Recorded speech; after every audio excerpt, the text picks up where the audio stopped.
Hospitals లో gyms, కసరత్తుల treatments. పూర్తి వివరాలకు చదవండి రేపటి సాక్షి దినపత్రిక.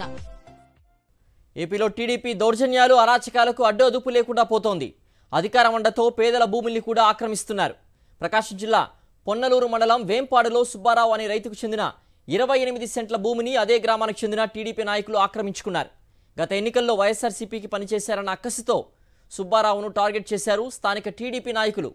ఆయన బ్యాంక్ పని నిమిత్తం పొన్నలూరుకు వెళ్లిన సమయంలో ప్రొక్లైనర్తో హద్దురాయి పీకేసి భూమిని చదును చేశారు. 28 సెంట్ల భూమికి సంబంధించి తన పేరుపై పట్టాదారు పాస్ పుస్తకం ఉందని, దీనిపై రెవెన్యూ అధికారులను అడిగినా సమాధానం ఇవ్వడం లేదని బాధితుడు సుబ్బారావు ఆవేదన వ్యక్తం చేశారన్నారు. 45 సర్వే నెంబర్ 2లో నాకు 28 సెంట్లు భూమి ఉంది. ఆ 28 సెంట్ల భూమికి అద్దురాయి ఉంది. ఇక్కడ అద్దురాయి మాది. మొన్న 25వ తారీఖు వచ్చి 2 సర్వేలు 3 కానిస్టేబుల్ తోటి వచ్చి నేను బ్యాంక్ కాడికి వచ్చే లోపు అన్నీ సదరం చేసి తెలుగుదేశం నాయకులు మొత్తం 10 మంది కలిసి వచ్చి నాయకులు అందరూ ఈ పని చేసి పోయారు. నేను వచ్చి అడిగితే నాకు సమాధానం చెప్పలేదు.